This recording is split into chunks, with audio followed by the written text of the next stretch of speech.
All right, welcome back. So right now I am preparing my carbon Kevlar piece that I'll be putting on the front. And one thing to note about cutting either carbon fiber or this carbon Kevlar is it's really hard to cut straight lines.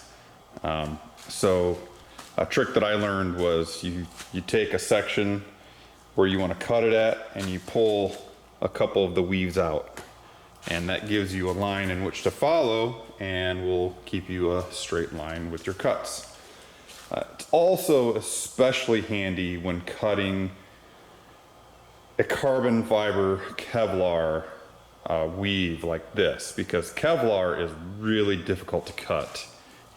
So by removing those strands of Kevlar, now I'm left with cutting the carbon fiber, and carbon fiber is a lot neater to cut.